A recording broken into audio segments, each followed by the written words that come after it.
Uncle এই মাত্র আমার দোকান ছিল, আমি বাড়ি করছি দোকান থেকে। আঙ্কেল আমি দোকান থেকে এই মাত্র বাড়ি করছি। আমার ছেলে, আমি পাঠাইছি আমার ছেলেরে যে তুমি বাসার যাও নিরাপদে। আচ্ছা আমরা শুনি, থাক থাক উনি থাক থাক, কিছু করতেছে না তো। আপনি বাসা কোথায়? আমার বাসা হলো আখালি নয়া বাজার। কি করেন আপনি? আমি ওই যে ব্যবসাপতি, আমার মেসার শাহ আমানত এন্টারপ্রাইজ। আচ্ছা আপনার ছেলে কি করে? ছেলে আমার সাথে ব্যবসাতে জড়িত।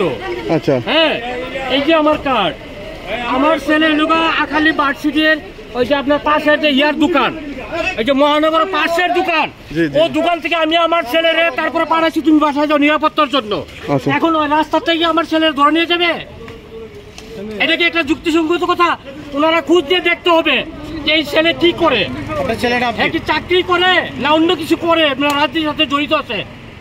আপনার ছেলের নাম কি বাবা? আমার ছেলের নাম শাহেদ আহমদ। আমার ছেলের কোন কারণে ধরে নিয়ে যাবে? দেশে এগুলো আইন নাই, বিচার নাই, সবকিছু একটা যুক্তিসঙ্গত আছে। এই যুক্তিসঙ্গত ছাড়া ওনারা এই ধরনের কাজ করবে কেন? থানায় যাবো, কিন্তু নিরহ মানুষকে কেন হয়রানি করবে? নিরহ মানুষ এরকম করতে পারে না। এটা কোন ধরনের যুক্তিসঙ্গত কথা? দেশে কি আইন সবকিছু হবে কিছু